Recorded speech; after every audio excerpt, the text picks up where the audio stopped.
lahat na tumayo. And pwede po bang umikot muli tayo at kamustahin natin yung ating mga kapatid na kasama natin muli ngayong araw na ito sa ating pagsamba at pag-worship sa ating Lord. After a long week, eto po ulit tayo magsasama-sama kahit sa mga ating kapatid na nanonood po sa online. Welcome po to Christ to the Philippines, Nagkarlan. We are really blessed to have you with us this morning po. To worship the Lord and to experience Him more. Yan po. Welcome po to Christ to the Philippines, Nagkarlan.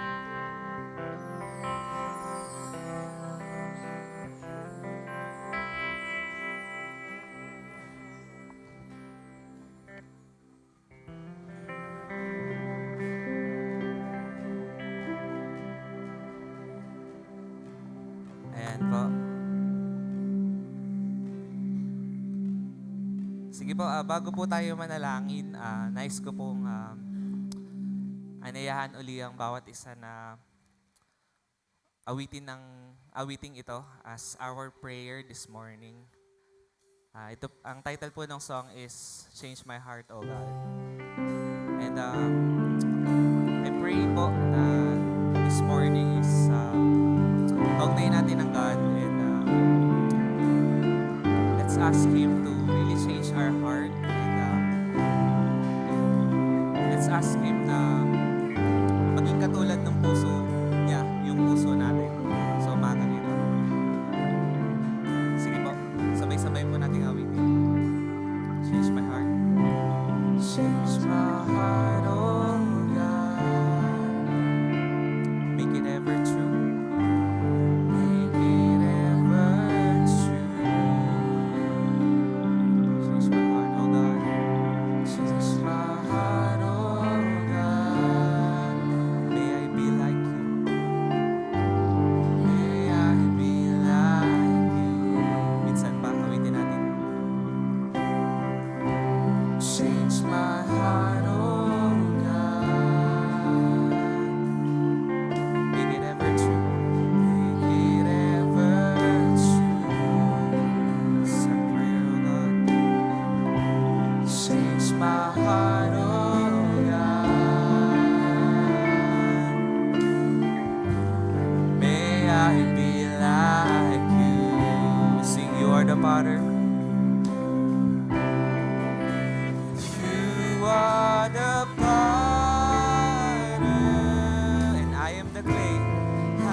Change my heart, oh God.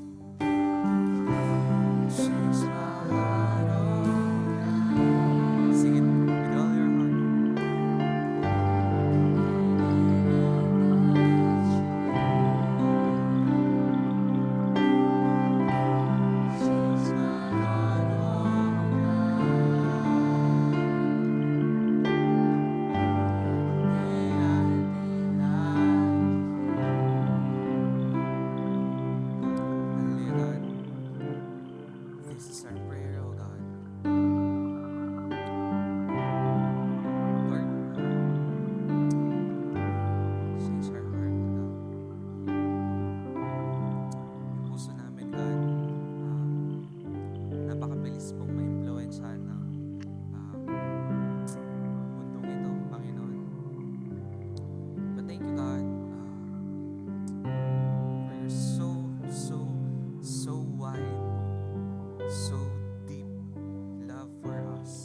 stone, but a heart like a flesh, Lord God.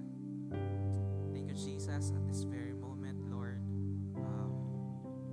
We just welcome you in this place, God. We just want to have this fellowship with you. We just want to experience you, oh God.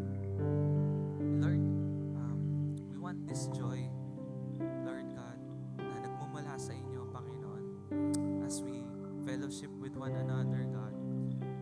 Can you please give us this joy, oh God? The joy of singing, the joy of dancing for you, God. Because of what you've done for us, for what you've done, Jesus, on that cross.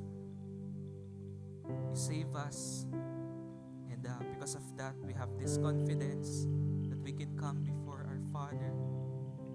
Because of that cross, because of that holy blood that bought us from our sins and our destruction and punishment, God, we have this moment again of fellowshipping with you, God, and that is so much for us na talagang pinagpapasalamat po namin, Panginoon. Kaya Lord, itong puso namin, hindi namin ito kayang kontrolin, God. Kaya we just want to ask your amazing power, God, to really change this, Panginoon, this morning and sa mga susunod pang araw.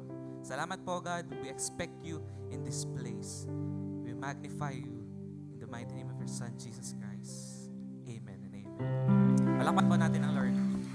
Sige po, sa umagang ito, patuloy po tayong magpuri sa ating Panginoon, and napakasarap pong magpuri sa Panginoon. Amen po ba? Hanggat may kakayanan po tayong sumayaw, umawit, gawin po natin to, kasi pagka medyo may edad na tayo, medyo may hirapan na, pero hanggat kaya pa natin, with all our heart, gawin po natin to. Kaya tinatawagan ko po yung mga body worshiper natin. Sige po. Awitin po natin itong awit na ito, A Friend of God. Kasi napaka-amazing po, di ba? Isang natutunan ko po nung conference, no. Sabi po nila, itong Friend of God is a joyful song. Pero pag hinimay-himay natin tong kantang to, is it amazing? Para may iyak ka na si God is considering us as His friend, even though we are a sinner, even though we fall short before Him, pero ganun na lang yung consideration ni God sa atin, and kinonsider niya tayong friend niya. Isn't that so amazing? Kaya ngayong umagang ito po, with all our heart, with all our strength, with all our mind, let's worship the Lord and proclaim that He called us His friend. Sige po, papurihan natin po ang Panginoon.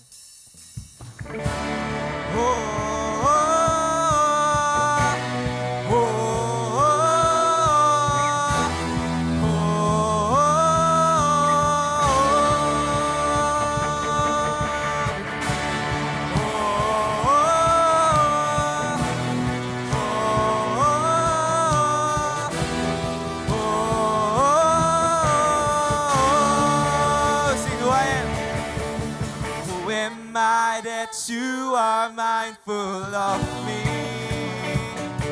that you hear me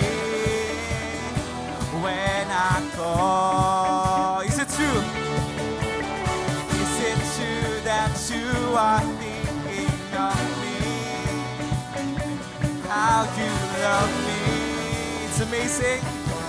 It's amazing. Once again.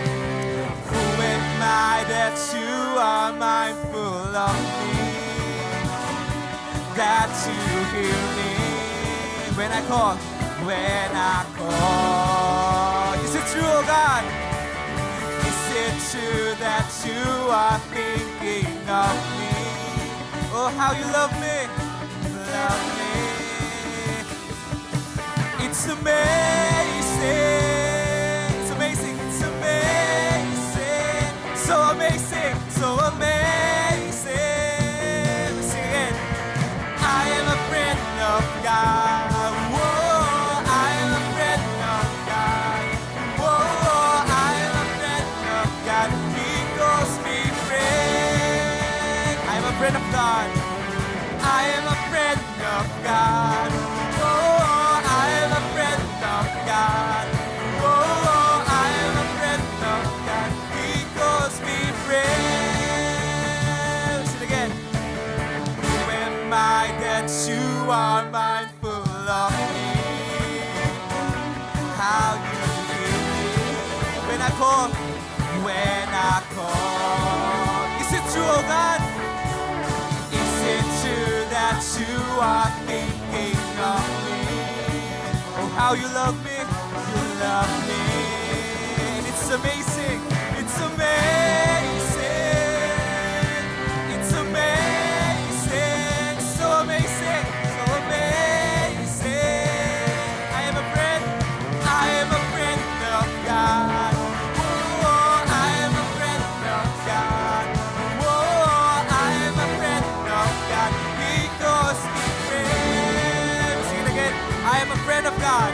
I am a friend of God. Whoa, I am a friend of God.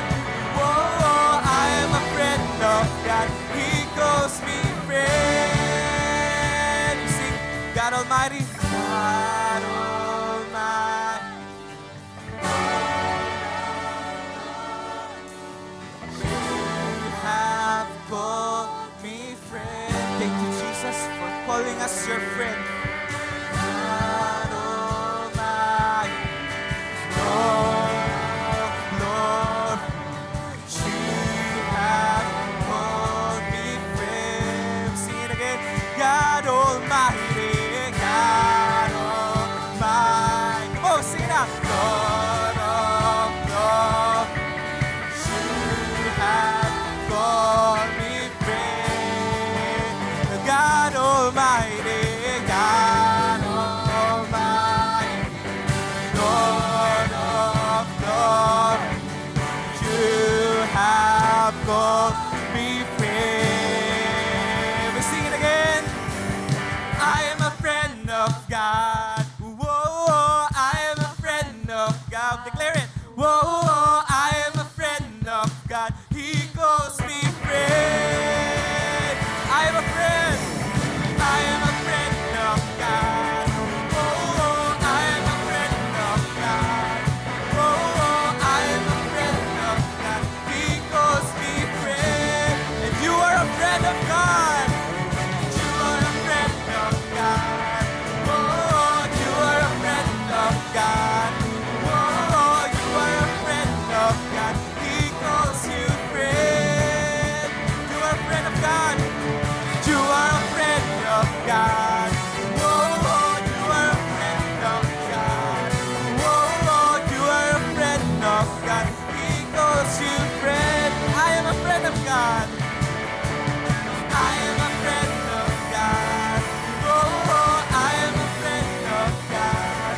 Whoa, I am a friend of God. He calls me friend. For the last time we sing, I am a friend of God. I am a friend of God.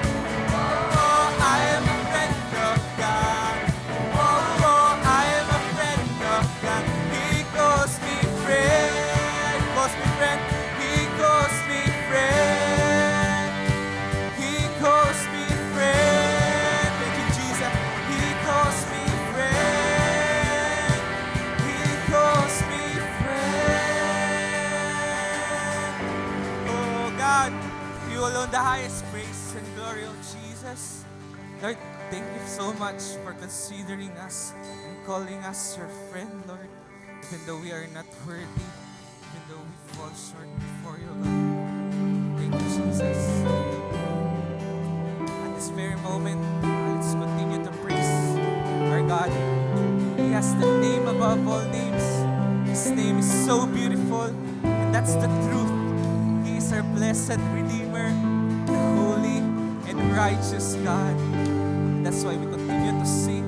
We will continue to praise you, O God, for your name is so, so beautiful, O Jesus. And that's the truth. Come on, church, let's sing this song. Jesus, beautiful Savior. Jesus, beautiful Savior.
Savior.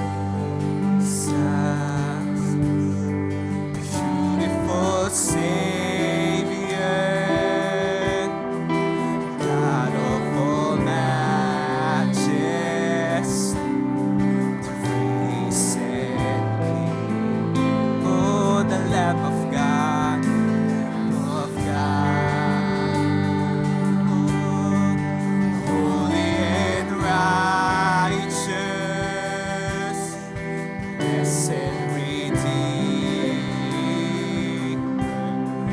bright morning star.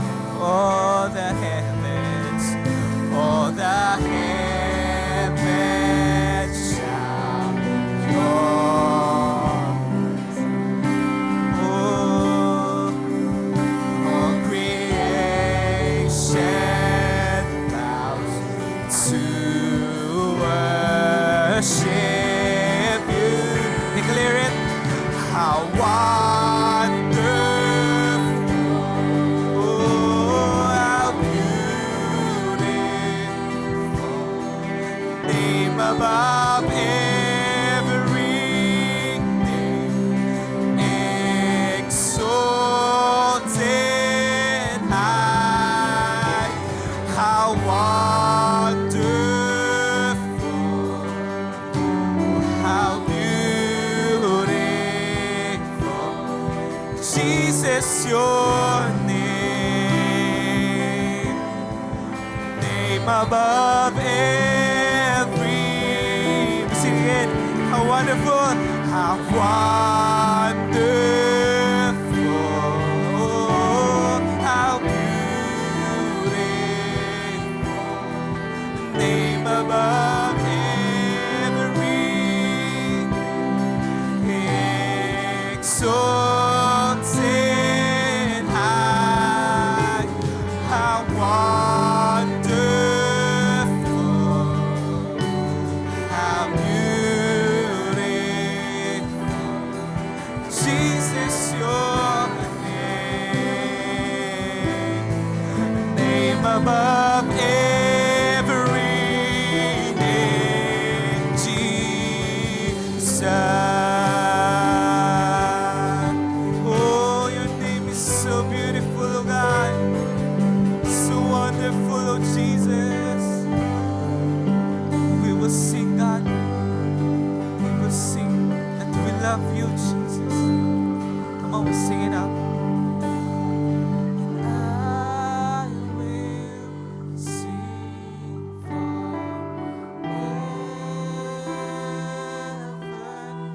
Jesus, I love. Say it to the Lord. Jesus, I love you, and I will sing. I will sing forever.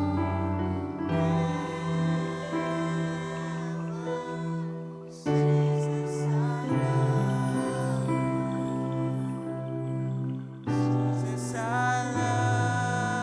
love you. Say it again to the Lord.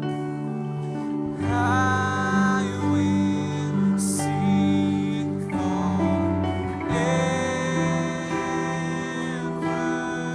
Jesus, I love you.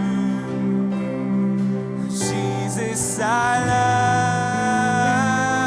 love you. We will sing it. Jesus, I will sing forever. Jesus, I love you. Come on, sing it from your heart. And Jesus, I love you. And I will sing, and I will sing. Hear us, oh Jesus. Ever.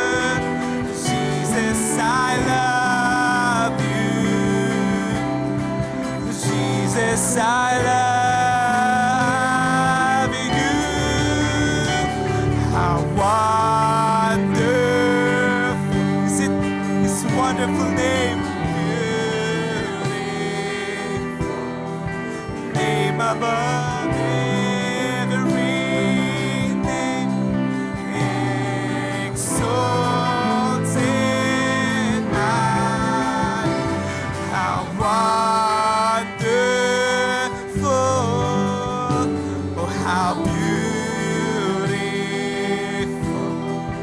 Jesus, your name,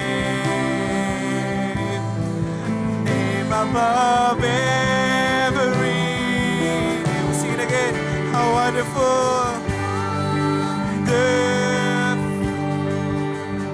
oh, how beautiful.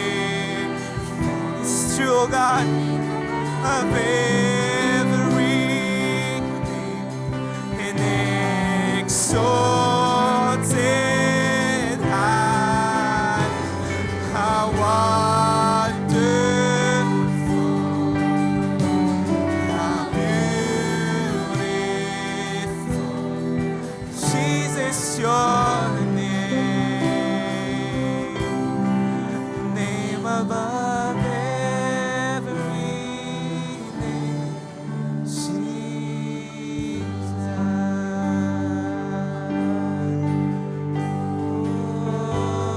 oh God, your name is so beautiful. Your name is so beautiful. It is true, oh God. It's true, Jesus. Your name is so beautiful, God. So beautiful, Jesus.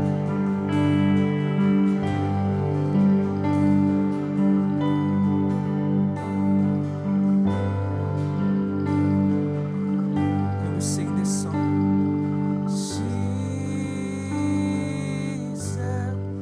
beautiful Savior.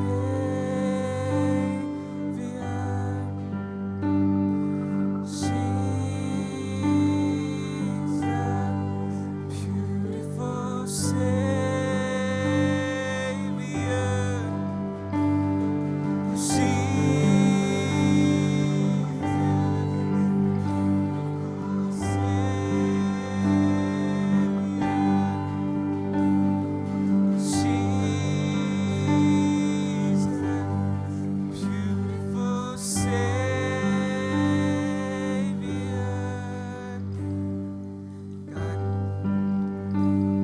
You are our beautiful Savior. Thank you, Jesus, for what you've done on us, for saving us, God. Cannot say enough, Panginoon, but you deserve our praises, oh God, for what you've done on that cross.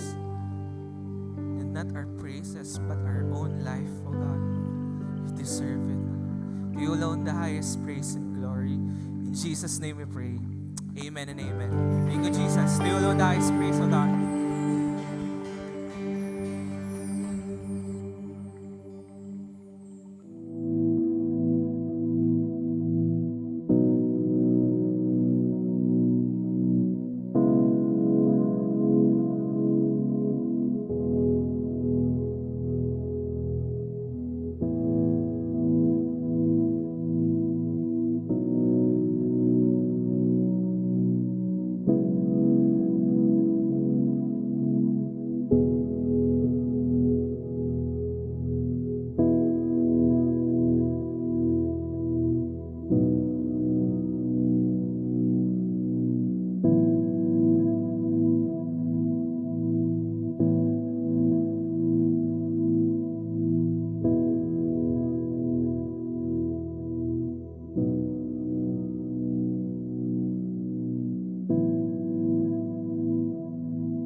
Good morning po sa bawat isa. Bago tayo maupo, bumasa po tayo from Ecclesiastes or Mangangaral, Kabanata 4, talata 9 hanggang 12. Sabay-sabay po nating basahin.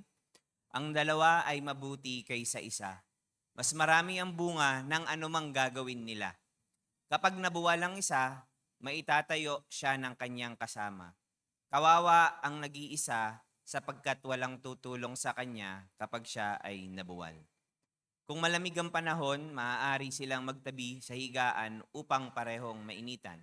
Ang nag-iisa ay madaling madaig, ngunit ang dalawa ay hindi agad matatalo. Ang lubid na may 3 pilipit ay hindi madaling mapatid. Tayo po ay manalangin. Panginoon, muli kami po ay nagpapasalamat sa kabutihan mo, sa grasya mo, sa mga pagpapala mo na hindi namin deserve pero patuloy kang nagbibigay sa amin. Patuloy kaming lumalayo sa iyo, patuloy naming may mga pagkakataon nakakaligtaan namin ang iyong mga salita, ang pagsunod sa iyong mga salita pero nananatili kang tapat sa amin, Panginoon. At Lord, nandito kami, inaamin namin lahat ng aming kakulangan at kahinaan at wala kaming kayang ipagmalaki sa iyo. Walang mabuting gawa ang kaya naming ipagyabang sa iyo, Panginoon. Naririto kami dahil mabuti ka at tapat ka sa amin. At Lord, we want to be humble before you this morning. Gusto naming buksan ang aming puso at isipan upang ma-receive, Panginoon, ang naisin mong sabihin sa bawat isa sa amin. Una, sa aming mga sarili bilang isang asawa, anak, kapatid, at bilang iglesia mo, Panginoon, sa Christ to the Philippines Nagkarlan. Mangusap ka sa amin, ipahiwatig mo ang naisin mo upang kami lumakad ng naaayon sa iyong plano at kalooban. Ito lang po ang aming panalangin sa pangalan ni Jesus. Amen and amen. Tayo po ay makakaupo na. Praise the Lord. So, pwedeng palakpakan natin ang worship team ngayong umagang ito. So, kahit kung napansin nyo at kung observant kayo na kahit pawis na yung ating worship leader, means yung ibang backup din, pinapansin ko, okay lang, tuloy lang ang worship. Ayan. Walang problema po yun. Dahil ang pag-worship po ay hindi nakadepende sa sitwasyon. Kaya tanongin nyo ang katabi nyo, kamusta ang iyong personal worship sa Panginoon?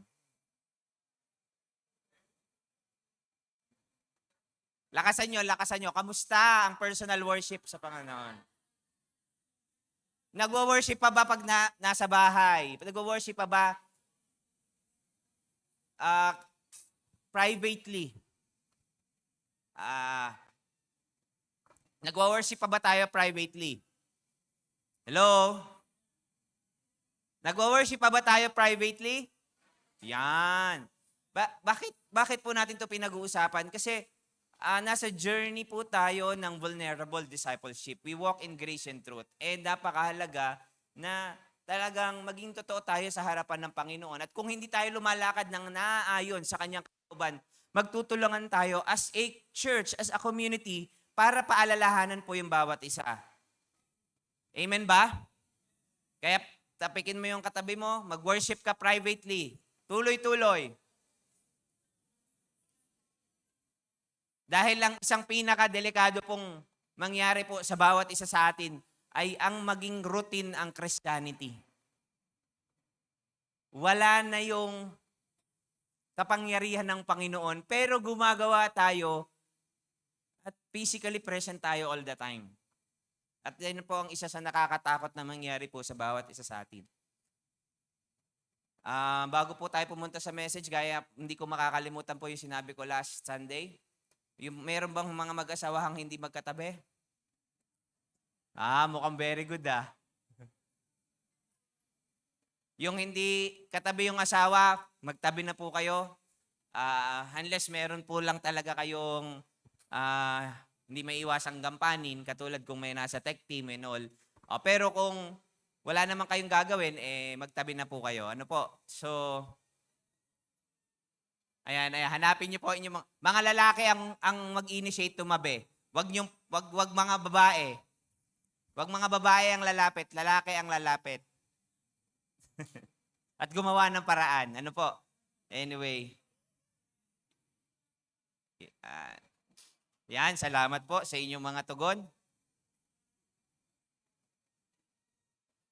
So, nasa journey po tayo ng Healing Together. Although nakakabit pa rin po to sa big team natin, sa general team natin ng Walking in Grace and Truth, a journey of vulnerable discipleship.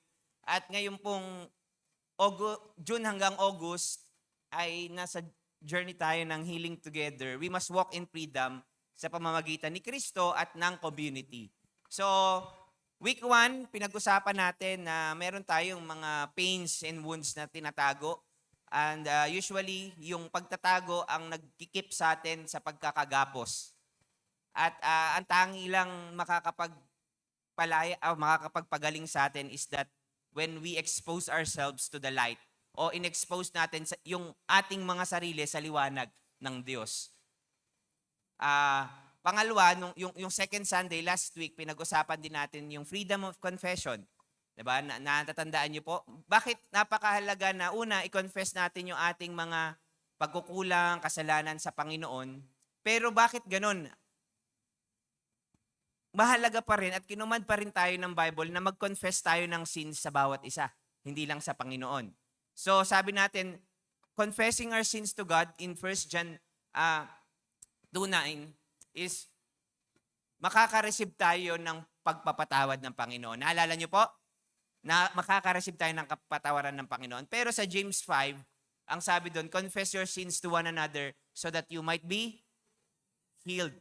Kahit pinatawad tayo ng Panginoon, pero makita nyo, yung paglakad natin bilang isang Kristiyano, hindi madali. Maraming nakareceive ng pagpapatawad ng Panginoon, pero hindi pa magaling sa maraming area o lugar sa kaniyang buhay. Kaya konting masagi, naaray. Konting matrigger, magre-react. Dahil may mga areas pa sa buhay natin na kailangang ayusin pa ng Panginoon. Parang pinapasok natin ng ating Panginoon sa garahe o sabihin na natin, sa backyard, pero marami pa siyang kwarto sa loob na bahay na hindi napapasok. At napakahalaga, sanabi ng ating mga mentors from IGM na we cannot have real relationship unless we become real. Una, maging totoo sa Panginoon at totoo sa bawat isa. Ang sabi sa 1 John chapter 1, our fellowship is with the Father and with the Son. And because of that, we have fellowship with one another. And ang lahat ng mga pinto sa loob ng ating bahay na hindi natin binubuksan sa Panginoon ay entry point ng kaaway. Kaya mga kapatid, napapasok nyo na ba ang Panginoon sa bawat sulok ng inyong bahay? I'm talking about buhay ninyo. Sa bawat area ng buhay nyo. Pinapayagan nyo bang pakialaman ng Diyos ang inyong family life? Ang inyong mga pinapapasok nyo ba ang Panginoon dun sa mga kwarto kung saan andun ang madilim, andun yung kalat? Minsan sa living room lang kasi dun lang malinis. Kaya dito lang pwede kayong pumasok. Pero ang Panginoon gusto niyang lahat pasukin upang iayos ang ating kalalagayan. So ngayon po, napakahalaga po din ng ating pag-uusapan dahil pag-uusapan natin yung kahalagahan ng community as part of the healing journey. Napakahalaga po ng church. Amen po ba?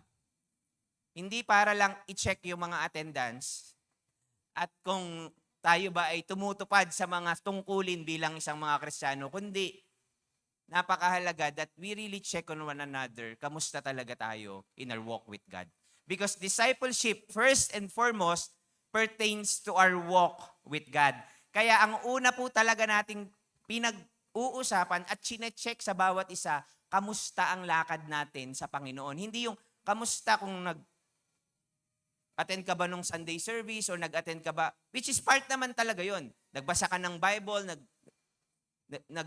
nagpe-pray ka ba, okay na yon. Okay, we're doing discipleship. Pwede mo namang gawin yon nang hindi ka lumalakad kasama ang Panginoon. That's why we check on one another. Kamusta ang lakad natin kasama ang Panginoon? Yun ba yung kinakamusta po natin sa bawat isa? Or sapat na ba sa atin yung at least present sila all the time, they are doing the ministry? So, kaya nakakatuwa po nung nakaraang youth conference, people are starting to confess.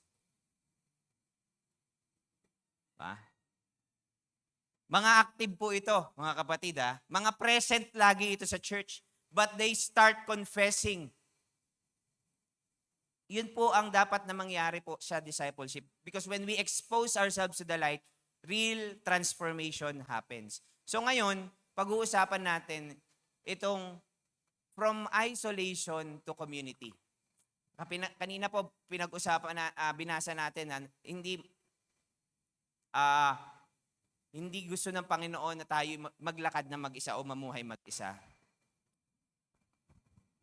So kapag po tayo ay, sabihin na nating wounded or nag-struggle tayo sa kasalanan, we are facing emotional pains or meron tayong mga pasaning dala-dala, usually ang tendency po ng tao, human tendency, this is the natural tendency of people ay maging tahimik na lang at mag-withdraw sa iba at lumayo. Pansinin niyo pong pattern at naging pattern din to sa akin sarili, lalo na nung ako'y kabataan. Yung pansinin niyo mga pattern ng mga ako, dahil laki ako dito sa church na ito, mayroon ako napansin na pattern. Yung mga taong bigla-biglang nag-withdraw, usually meron lang dalawang reason yan. Holiness issue or relational issue. Yung kahit grabe active, yung talagang Lord, yung ibibigay yung buhay sa Panginoon, tapos biglang isang araw, nasa na siya? Usually may dalawang issue lang yan sa aking pananaw. Holiness issue or relational issue. And hindi na-address. Ang nangyayaring usual response is mag-withdraw. Lalo na sa community, sa church. Pero dito po sa CTTP Nagkarlan, kahit may nag-struggle sa kasalanan, hindi mag-withdraw kundi magko-confess. Amen po ba? Walang alisan. Hindi rin natin ihuhusgahan ng bawat isa, pero pagtutulungan tayo. Dapat ganyan po ang maging kultura na natin. At I believe ganyan na tayo. Amen? Amen! Pakilakasan para nakaka-convince. Dahil ito po talaga ang gusto ng Panginoon para sa atin. Kasi from the very beginning, God designed us for community. And healing is not only experienced through relationship with Christ, but through the loving support of His people, the church. At ang Christian life po ay hindi lone ranger. Sabi po sa Galatians 6:1 and 2, brothers and sisters, if someone is caught in sin, you who live by the Spirit should restore that person gently. But watch yourselves, or you also may be tempted. Carry each other's burdens, and in this way, you will fulfill the law of Christ. Magpasanan tayo ng kabigatan. Ba? Pagka may nasa kasalanan, i-restore. Pero dito sa CTTP, hindi na maghuhulihan, magsasabihan na ng kasalanan. Para hindi na tayo magpahirapan pa. Pero yung reality kasi, dahil natural tendency ng tao, pagka na-fall sa kasalanan, magtago. Wala, mahuhuli talaga. Pero mahuhuli kasi. Whether instantly, pwedeng after years pa malalaman, pero lalabas pa din. Kung hindi man malaman sa mundong ito, sa judgment seat of Christ, mahuhuli din tayo. Wala rin tayong kawala, mga kapatid. Sabi sa Ecclesiastes 4:9-10, to summarize po yung mga verses, two are better than one. If one falls, one will lift up his fellow. Kaya in short, hindi po talaga pwedeng wala kayo sa community. Hello? Kung tayo ay totoong mga Kristiyano, hindi pwedeng wala kayo sa community. Ulitin ko. Kung talagang tayo'y may fellowship with God the Father, as 1 John 1 tells us, we have fellowship with one another. Non-negotiable. Pero pag-uusapan natin yung fellowship, what do you mean by community? What do we mean by really into a real fellowship? Ito ba yung church Sunday service, prayer meetings, na-attend naman ng Bible study? Yun na ba yun? So, pag-uusapan nga natin muli, isolation to community, from isolation to community. Pero pag-usapan natin, bago natin tingnan yung kahalagahan ng community, pag-usapan muna natin yung mga dahilan, bakit ba natin ina-isolate ang ating mga sarili? By the way, pag sinabing isolation, hindi lang physical isolation. Pagka pinag-uusapan natin ngayon yung isolation, ang isipin natin, hindi naman ako, present naman ako lagi. Pwedeng physically, you are not isolated, pero emotionally and spiritually, disconnected. Do you understand what I'm saying? May mga pagkakataong andun naman tayo, pero yung ating kaluluwa, isipan, emosyon, wala naman talaga. Diba? So people often withdraw or isolate because of, una, shame over past failure or sins. Sino ba namang, di ba? Natural, nakakahiya. Pinag-usapan natin yung shame last Sunday. Diba? Natural tendency, kaya nga si Abadan at Eva, di ba? Yun yung nung bumagsak sila, nagtago sila sa Panginoon, tinakpan nila ng mga dahon yung kanilang nakedness. Pero wala namang issue yun before the fall. So, natural tendency ng mga tao is that yung shame ang nagiging dahilan bakit tayo nagwi-withdraw. Or fear of rejection or judgment. Takot tayong ma-reject. When we fall short or pag may mga pasanin tayo, may issue tayo, whether personally or family issue, nahihiya tayo kasi baka,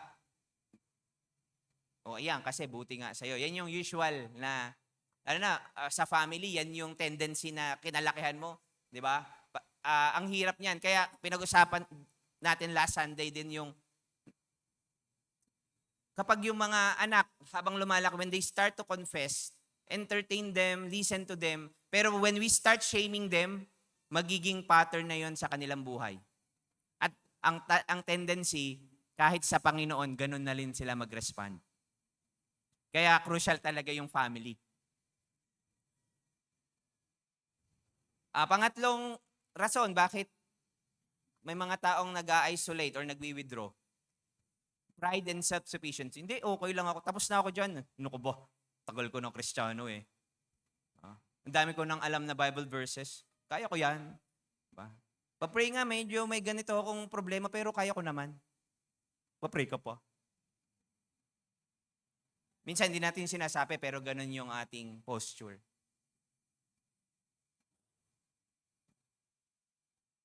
Hindi tayo nag-a-ask ng help. Pero ang totoo, hindi naman talaga natin alam ang gagawin. Pang-apat, we withdraw because nakaka-disappoint ang mga tao in reality. Nakakaranas tayo ng disappointment and hurt from other people. At dahil doon, mahirap na tayong magtiwala din sa iba. At ito pa, yung panglima, yung minsan meron tayong belief system, di naman ako maiintindihan ng iba. Baka walang makakaintindi sa akin. Yan, mga lies ng enemy. Pang-anim, self-protection and self-reliance. Yung pinoprotect yung image ko, ayoko magpakita ng kahinaan. Kaya nagre-rely na lang ako sa aking sarili, kakayanin ko to. Pero mukhang kaya, pero ang isang, makikita nyo, ang isang symptoms ng kinakaya nila ay yung uncontrolled anger. Doon lumalabas yung mga issue. Kahit hindi mo makitang umiyak, pero merong uncontrolled anger, problema din yun. Meron yung kailangang i-process. Fear of vulnerability, takot maging ma-expose. Possible related to shame. Pangwalo, feeling unseen or misunderstood. Yung ayaw lang nating, hindi na lang, mag-withdraw na lang ako kasi wala naman nakakakita, nakakapansin sa akin o baka hindi nga ako maintindihan. So again, isolation is not always physical. Pwedeng magkakasama tayo lagi, pero pwedeng ang isang tao ay umattend ng church, mag-join ng gatherings, maging surrounded by people, and still remain emotionally and spiritually isolated.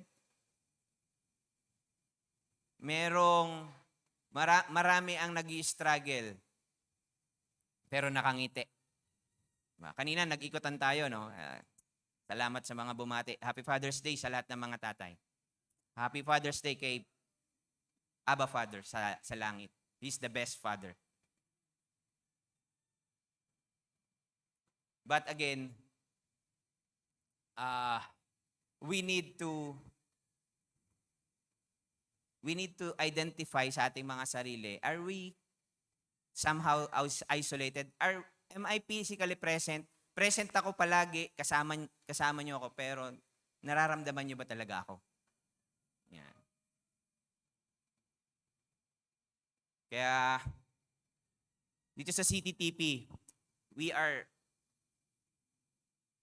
going or having this culture of na hindi na natin kailangan i-isolate yung ating mga sarili. Kaya sabihin niyo sa mga katabi niyo, nandito lang ako, kapatid. Huwag kang lalayo. Walang alisan. Huwag mong i-isolate ang iyong sarili. Ayan. Dahil meron pong panganib, mga kapatid, when we isolate ourselves. Sabi po ng writer ng Ecclesiastes, mas mahirap po ang buhay kapag po nabuhay tayo mag-isa. When we isolate ourselves, physically present, emotionally, and spiritually absent. Pero, syempre, nagsisimula naman yan sa proximity. Ibig sabihin, physically present muna. Yun yung simula nun eh. So, ito po yung danger. Number 1, temptations become stronger. Sino po dito yung may temptation o nakakaranas ng temptation? Taas ang kamay. Okay. Sino naman po yung nahihirapan na nilalabanan yung temptation or struggle sa sin ng mag-isa? Hirap na hirap. Taas ang kamay. Pero, yung susunod, wag nyo na itaas ang kamay nyo. Sino dito yung nag-start kayong mag-confess? Gumaan. Yung laban. Hindi nawala yung laban, pero mas gumaan yung laban. Hindi nyo na kailangan taas ang kamay nyo. Kung pinapractice nyo yun, naiintindihan nyo yung sinasabi ko.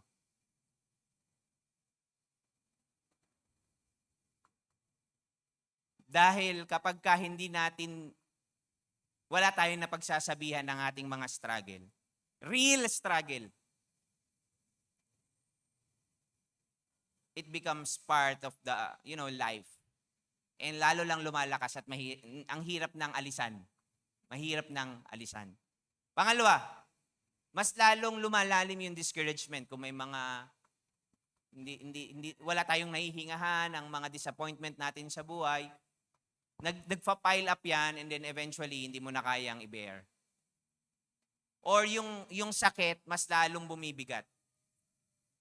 Hindi na po process yung pain, it's either na susuppress, yung iba nga repress, tagong-tago, pero sa iba naglilik.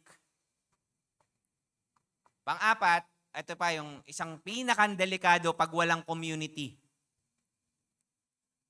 Ang daling paniwalaan ng mga kasinungalingan. Ang daling maniwala. Kasi ang lagi mong kausap sa yung sarili mo. Hindi ka exposed sa salita ng Diyos, hindi ka exposed sa godly mentors, hindi ka exposed sa community, godly community. Ang lagi mong kausap, sarili mo, or worse, si Taning. At akala mo okay lang yun. Ang mahirap sa lies, ang nakikita mo, yun yung totoo. Yun yung isa sa Kaya ang hirap mong baguhin ng tao, hindi dahil ang una kasing dapat binabago talaga sa discipleship is mindset. We need to train the mind of people. And lies become easier to believe when we isolate ourselves. So, tanungin po natin ang ating mga sarili. Am I merely attending church or am I truly connected to God's people? Sa Tagalog, nag-a-attend lang ba ako ng church o talaga ba ako yung connected sa mga sa community, sa church? Tanungin niyo yung mga sarili. Am I attending church or am I truly connected to God and to the community? Pangalawa, meron na ba akong sa palagay ko, meron na ba tayong, o sa palagay nyo, meron na ba kayong na i-build or na-establish na walls, kaya hirap na hirap tayong makipag-relate sa mga tao dahil sa mga past experiences natin? So bakit ko po ito pinapareflect sa inyo? Kasi ulitin ko, magko-cross current tayo sa July. After this Sunday, may isang Sunday pa, then cross current na tayo. Dahil gusto ko pong seryosohin nyo ang gagawing series natin. Hindi na po tayo magsisimba-simbahanan. Usually, ginagawa to lang sa isang small group. Sa mga talagang ready. Pero dun sa mga tayo as a church, kung kayo regular naman na umaattend dito, let's be serious in our walk with God. So, kamusta po? Are you truly connected to God's people? Are you truly connected to your leaders? May mga walls ba? Kasi ipoprocess natin yan along the way. Or else, nagsasayangan tayo ng oras kasi we are thinking we're doing discipleship but we're not. Pangatlo, am I carrying burdens that God intends me to share with trusted believer? May pasan-pasan ba kayo na ang intention ng Panginoon i-share natin to sa iba? Kasi ang sabi ng salita ng Panginoon, we must carry each other's burden so that we may fulfill the law of Christ. Intention ng Panginoon that magpasanan tayo ng kabigatan ng bawat isa.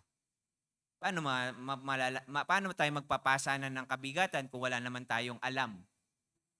O hindi natin kilala ang bawat isa? O hindi naman natin binubuksan ang sarili natin sa iba? How can we fulfill the law of Christ? So pang-apat na reflection, ano ba ang mga takot nyo kung bakit na nagkikip sa inyo o humahad lang sa inyo to have a deeper fellowship or connection with other Christians, especially your small group? Ano yung kinakatakot nyo? Ang sabi ng salita ng Panginoon, there is no fear in love.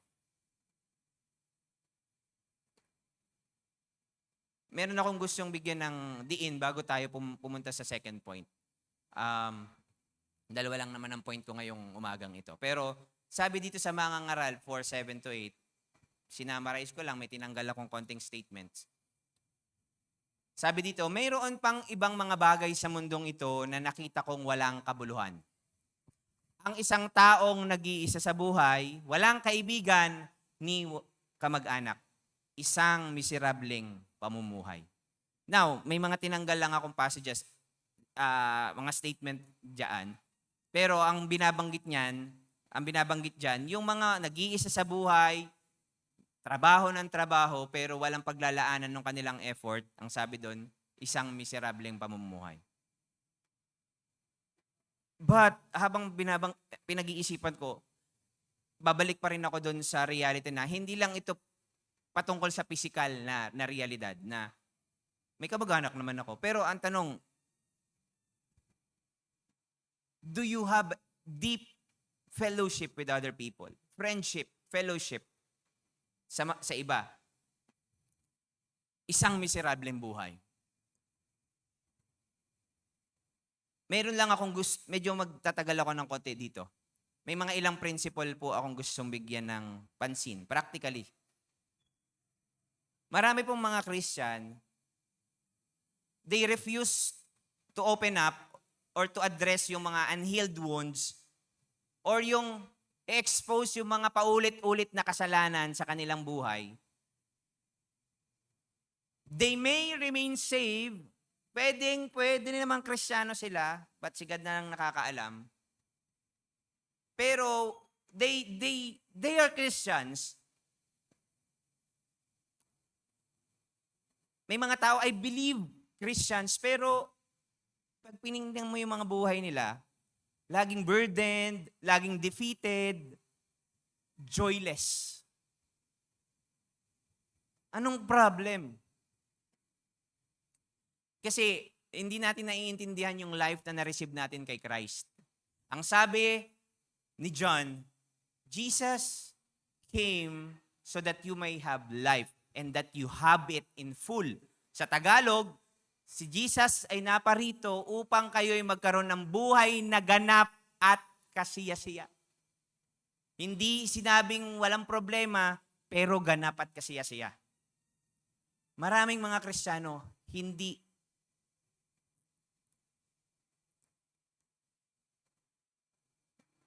makita yung ganong klaseng pamumuhay.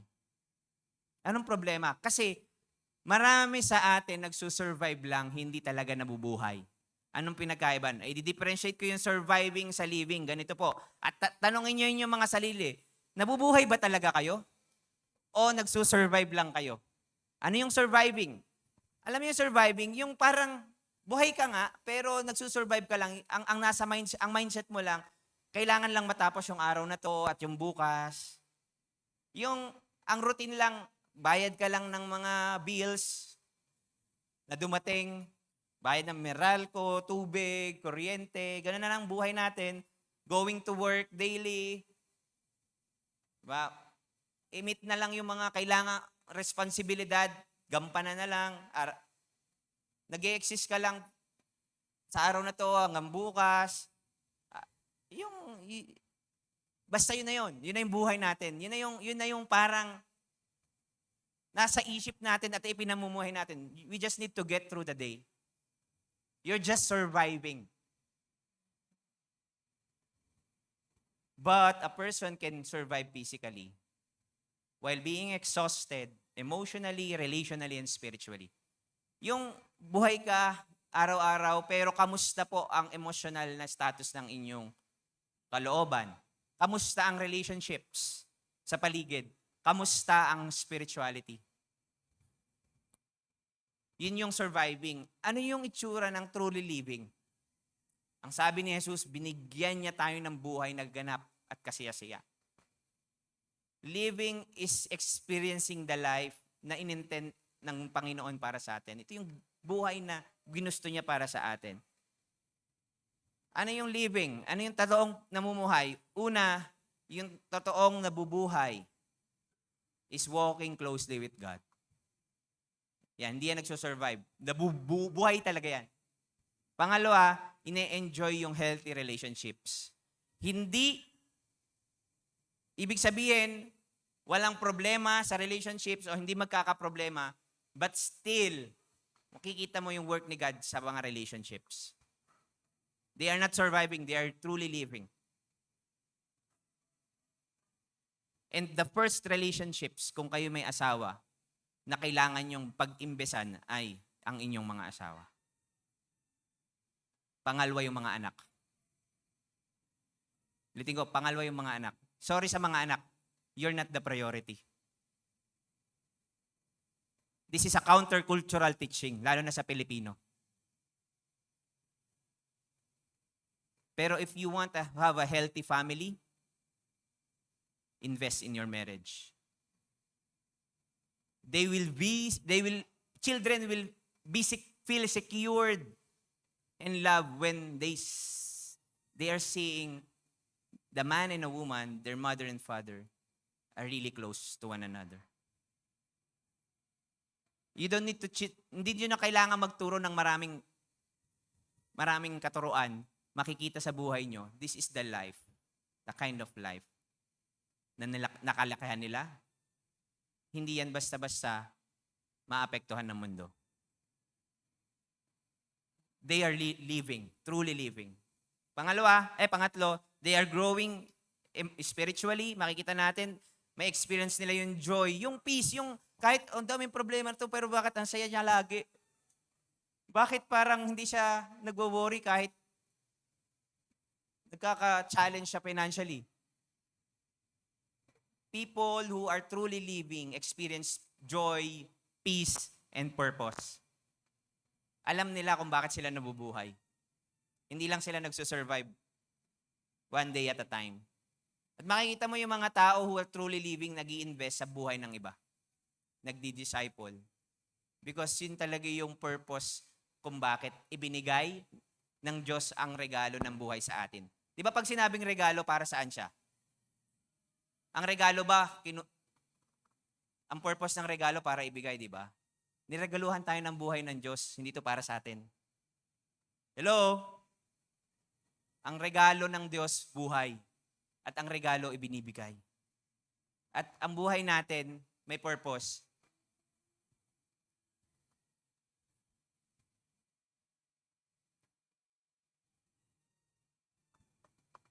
Mayroon pang ibang mga bagay sa mundong ito na nakita kong walang kabuluhan.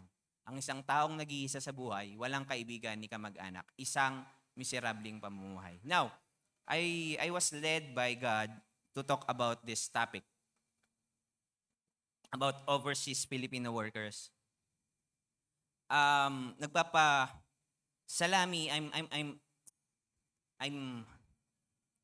kami nila Pastor Voltaire, we are asking, how do you disciple people na may mga ganitong case? Or how do we need to see this? Ano dapat ang perspective namin bilang leaders or natin bilang mga Kristiyano regarding this? Merong silang stand and nag-attend kami last 2 weeks ago ng marriage conference and napag-usapan din ito about man and woman separate from a long time, yung husband and wife na malayo. At saka at the same time with the family. Ito po yung aking personal po lang na opinion ng aking pong kasi hindi naman maliwanag or walang direktang sinasabi ang Bible when it comes to this. Pero merong mga biblical principle na pwede nating basihan ng ating mga desisyon. Ako po naniniwala, una, not every OFW situation is wrong. That's my personal opinion. But the Bible emphasizes the importance of presence, relationships, discipleship at home, and fulfilling family responsibilities. Ulitin ko po, sa aking pananaw, hindi po mali ang lahat ng ganitong. Kasi lalo na po sa usaping need, maintindihan naman natin na dahil sa kahirapan, di ba? May mga kailangang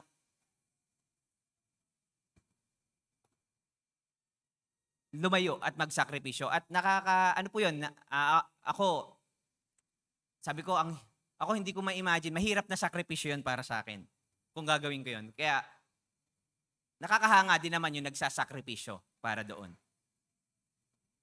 Pero sa akin, hindi ko po gagawin yun. Personal po yun sa akin. Una, baka hindi ko talaga kayang malayo, lalo na love language ko ay touch. At the same time, nung nagkaroon ako ng unang anak, yun na yung pinangako ko sa Panginoon. I want to be present at ako yung papalo sa kanila. Ayun yung aking unang nasa isip. Again, personal ko lang ito.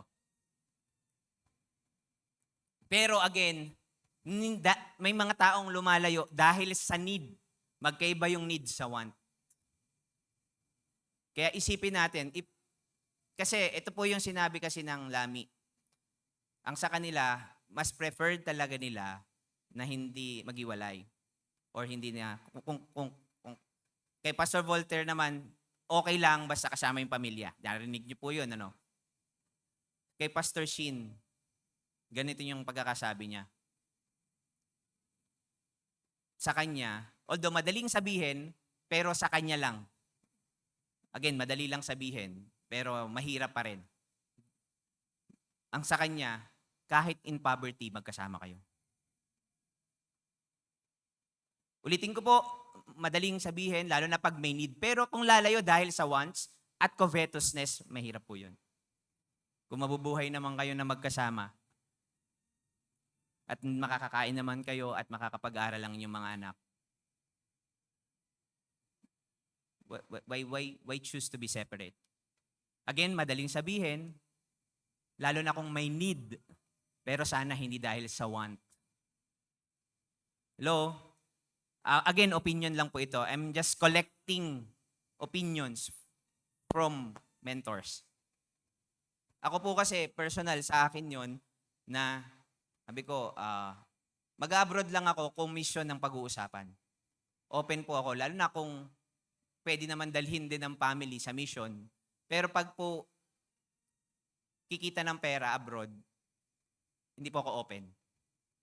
As long as kahit kami okay lang, basta makakain naman kami ng 3 araw, hindi po option sa akin yon. Ang mahalaga, matupad ko yung gusto ng Panginoon sa akin.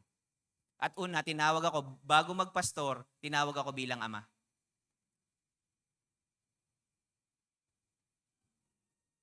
Kahit tanggalin pa niyo, mawala man ako sa pagiging pastor, ama po ako. So I have a calling from the Lord. So we must recognize na, ano lang po I'm just saying this, opinions. When we make decisions, laging merong choices. Lagi nating kailangang i-weigh ang mga choices.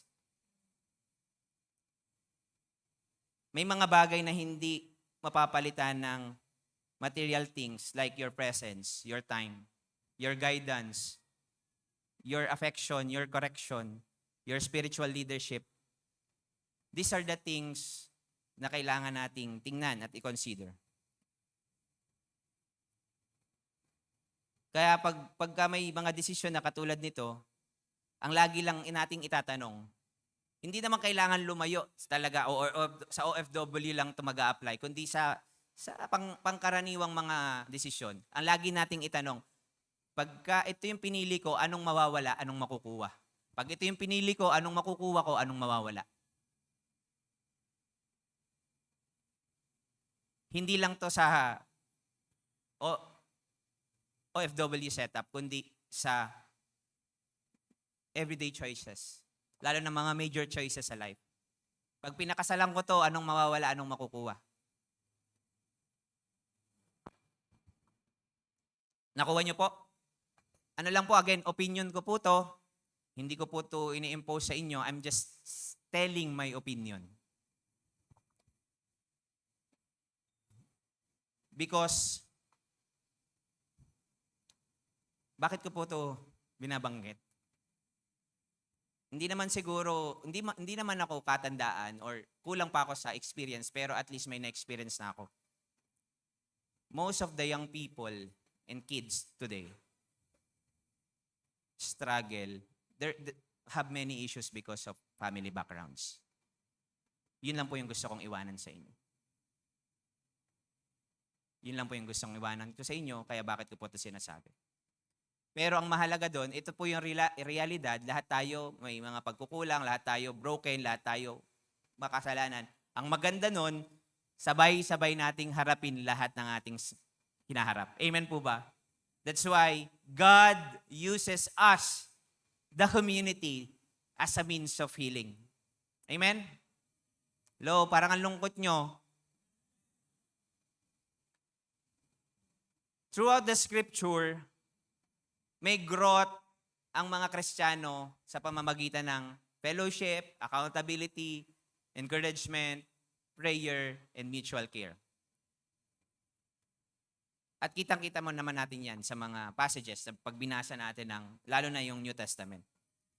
Kaya tayo, we apply small groups, support groups, discipleship group to reflect God's design. Kasi imagine niyo, ang sabi ng Bible, bear one another's burden, encourage one another, we confess to one another, we pray for one another, we correct one another, we grow together. Eh kung every Sunday service lang tayo nagkikita, hi hello lang, kamayan lang ang engagement natin, hindi natin na-fulfill itong mga sinasabi ng Scripture. That's why we need to have a deeper fellowship with other people, especially our small group, our discipleship groups. Amen? Or else, hindi natin tinutupad ang sinasabi ng Panginoon, particularly sa mga bagay na ito. So, application.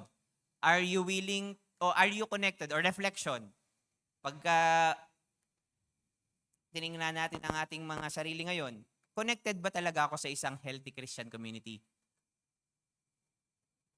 Ay oo, taga CTTP nagkarlan ako. Maganda yung church namin doon. Mababait ang mga tao. Member ako doon. Oh, pero di ka naman na-attend na small group, di ka naman nagwa one-to-one. Ginagamit lang natin yung name. Pero ang tanong kasi, are you really connected? Are you willing to move from isolation into fellowship? Yung may struggle sa sin, sinasabi, humihingi ng tulong, hindi lumalayo. Pero pinag-usapan kasi natin, kapag ka may sin struggle, usually hindi naman kino-confess kapag gusto pang ipagpatuloy. Yan yung reality. Kaya sa discipleship, wala tayong magagawa. Kung gusto nyo ipagpatuloy, kahit anong gusto ng mga leaders, wala tayong magawa kasi gusto pa rin nila eh. Kaya lang, warningan natin sila. May consequence ang sin. Lahat ng sin. Minsan hindi agad-agad. Minsan matagal ang consequence, pero may consequence pa rin. That's why this is my challenge. Challenge po sa bawat isa sa ating lahat. We need to dive into community. Choosing growth through discipleship. Ang term na ginamit ko ay mag-dive. Alam niyo po, pagka sinabi niyong dive, anong nasa isip niyo? Sa swimming pool, or sa dagat. Pagka dive ka, talagang basang-basa ka. Hindi yung gusto kong makipag-fellowship pero wisik-wisik lang, ayoko mabasa. May fellowship ako pero kamay lang yung nakabasa. O paa. Ang sinasabi ko po at ang challenge ko po sa bawat isa, you need to dive into community. Healthy Christian community rarely develops by accident. It requires a conscious decision to move from being a spectator to becoming a participant. Sa Tagalog, ang isang malusog na community, especially sa church, hindi po yan nangyayari by accident. Yung tsambahan, walang tsambahan. Napaka-intentional po nito. At may part po ang bawat isa. So kung ako, sa sarili ko, I think kailangan ko talaga mag-dive sa community. Kailangan mong mag-move, hindi ka lang taga-nood, hindi ka na taga-nood, kailangan mo talagang mag-participate. So paano natin to gagawin? Una, growth requires intentional commitment. Kailangan mong desisyonan. Pag tinanong ko po kayo, ang lahat sasabihin nyo sa akin oo sa tanong na to. Sinong gusto talaga ng malalim na relationship, ng accountability and spiritual growth? Of course, sasabihin nyo, yes. Amen? Kaya tatanong nyo, sinong may ayaw ng ganito? Walang tataas ng kamay. Pero, marami pa rin nasa sideline. Hindi nagda-dive. If you want real growth, you need to dive. You need intentional commitment. Instead of attending church service, engage in meaningful relationship. Attend small group and one-to-one. That's the first step. Attendance. First step pa lang yun. Kasi kung hindi ka magpapakita, paano naman talaga magkakaroon ng malalim na relationship? Hindi ka nagpapakita. First step pa lang yun. Pero hindi porket nagpapakita ka, okay na yun. You need to be open and vulnerable. Kaya, palagay na natin, nandun ka na. Anong pangalawang gagawin? Kailangan vulnerable ka. Tayong lahat. May community na tayo. may leader na ako, may small group na ako. But discipleship is more than attending meetings. Hello? It involves opening our lives to others.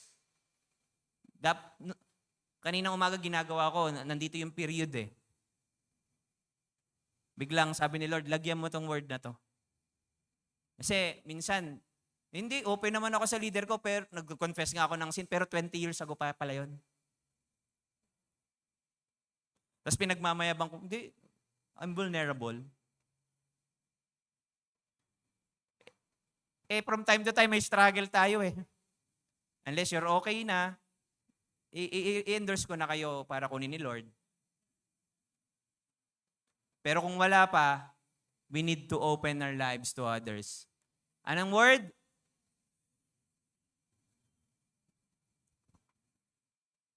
Hindi naman ibig sabihin sa lahat ng pagkakataon, sa lahat ng tao, lagi nating i-share lahat yung ating mga, hindi naman, merong meron pa ring, basta ang point ko lang is, ang attitude natin is that we must be open na inaalaw natin na mag-speak yung ibang tao sa ating buhay.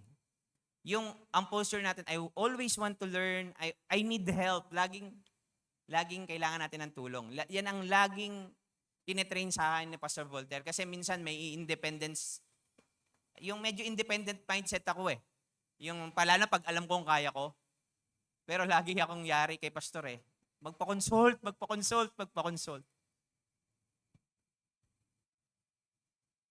Yung bang posture na I'm willing to be corrected. Kaya, dahil lagi kong yun, kahit sa amin ni Mrs., pag mayroon siyang mga magpa-consult ka sa akin. Kapag po kasi yun ang ating naipapasa natin yun sa iba eh. So paano tayo bilang disciple, yun magre-reflect ang leadership natin. So, pangatlo,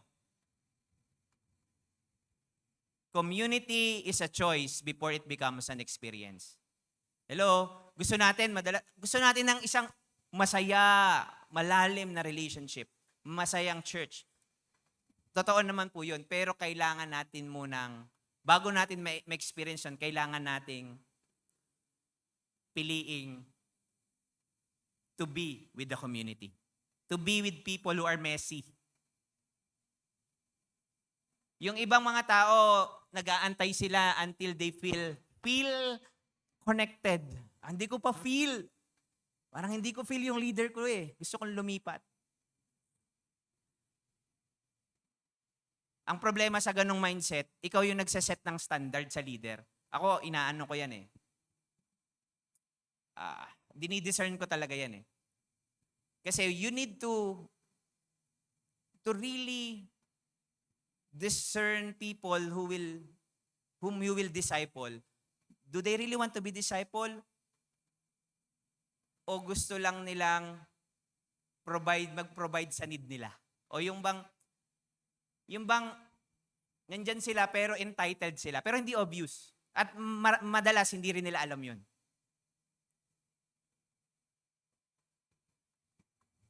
Pero bantayan natin yung sarili natin.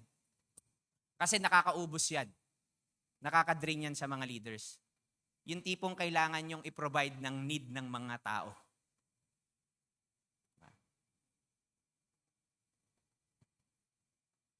Tapos, I don't feel connected. Andali ka nilang iiwanan. Ganun lang kasimple. Pero sa atin, pipiliin natin yon. May individual choice po tayo. We need to be intentional. I will press in. Continue to press in. No matter what. Kahit talaga, kasi masasaktan tayo sa relationship. Yan kasi yung talagang risk. Broken people tayo. So iba-iba tayo ng ugali, iba-iba tayo ng personality. But still, kung gusto natin ng isang healthy community, bago nyo ma-experience yun, kailangan nyo piliin na mag-press in to dive into community kahit hindi nyo feel. Okay po ba yon? Pwede ba yon? Because growth happens best in relationships. Iba po kasi yung nag-aaral ka ng libro patungkol sa swimming, iba yung nasa swimming pool ka. Yung Bible, open book siya, marami kang matututunan. Pero iba, kung nandun ka sa real life scenario. Pag maraming mga tao, ano ang mga theory patungkol sa diving, swimming, gaano katagal dapat? O paano ba yung mga tinatawag na breaststroke, butterfly? Floating lang kasi alam ko at langoy aso eh. So, marami silang pwedeng sabihin kasi nabasa nila yung patungkol sa swimming. Pero tanong mo sa kanila, marunong ka ba mag-swimming? Nakapag-swimming ka na ba? Yun lang, hindi. You're not the best teacher when it comes to swimming. And in discipleship, in church,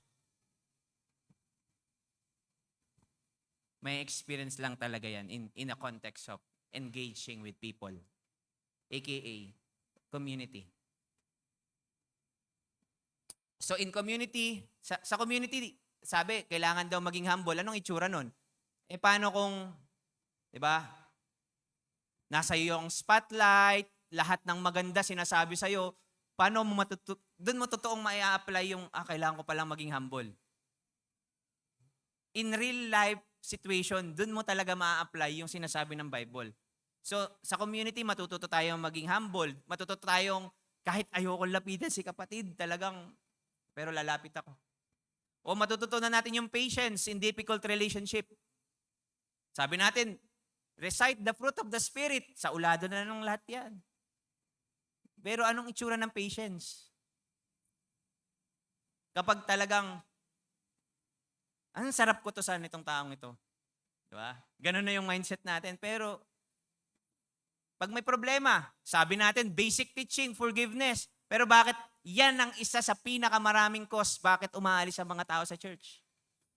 Hirap magpatawad. Basic. Pero dyan pa rin. Sa community mo pa rin matututunan yan. Encouragement. Accountability.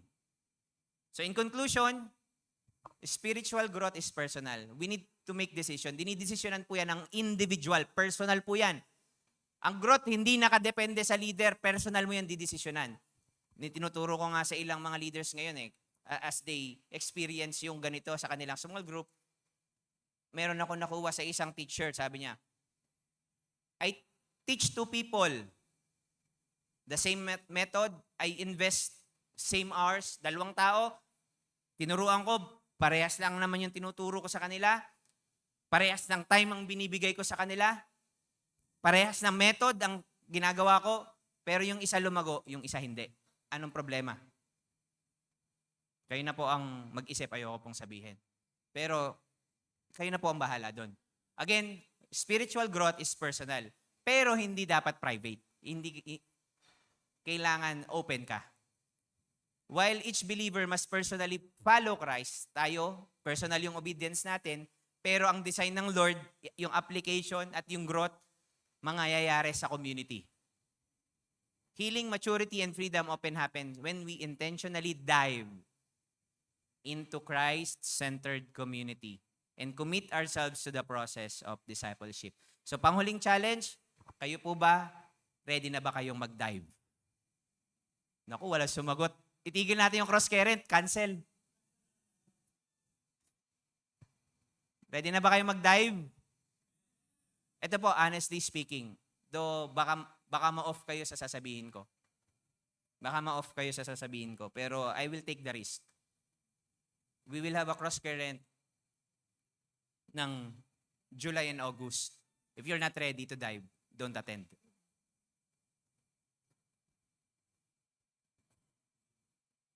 Sa church po natin, we are not after attendance. We want real disciples who make disciples. I'll take the risk anyway. Let's all stand.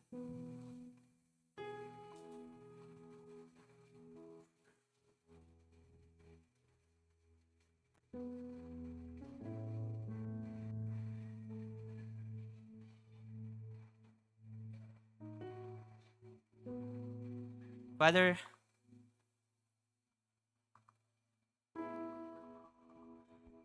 patawad po.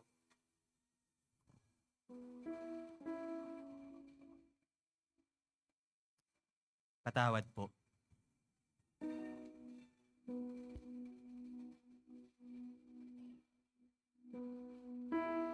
Because sometimes we don't appreciate what the Lord Jesus has done for us. The Lord Jesus bear the burden of sin on our behalf. The most difficult burden sa mundong ito ay yung burden ng kasalanan. Hindi namin kayang solusyonan. Pero pinasan ng aming Panginoong Jesus so that we don't need to carry anymore the burden of sin. Oh God, what a magnificent act of love na ginawa mo para sa amin. And yet, patawarin niyo kami, O Diyos. Dahil madalas, we don't live as if we are freed people. We isolate. We withdraw from others. We don't confess our sins. We don't open up. Pero si Kristo, binuksan niya buong buo ang buhay niya. Naging vulnerable siya na masaktan for the purpose of showing what it means to love and obey the Father. Kaya Panginoon, we want to become a kind of person na talagang kagamit-gamit sa iyo. You don't need perfect disciples. You just need vulnerable disciples. And we want to become a vulnerable community. A vulnerable church who are open to you and one another. Who are real. Who expose ourselves to the light and yet being transformed in the light. We want that kind of church. We don't want a fake church. We don't want a religious church. We don't want a church na nagper-perform. We want to have a church na may relationship sa iyo at malalim ding relationship sa bawat isa. Thank you, God, sa mayong mga salita. I-prepare niyo po ang aming mga sarili sa gagawin niyo sa mga susunod pang mga linggo. Kinocommit po namin ito sa pangalan ni Jesus. Amen and amen. Patuloy po tayo.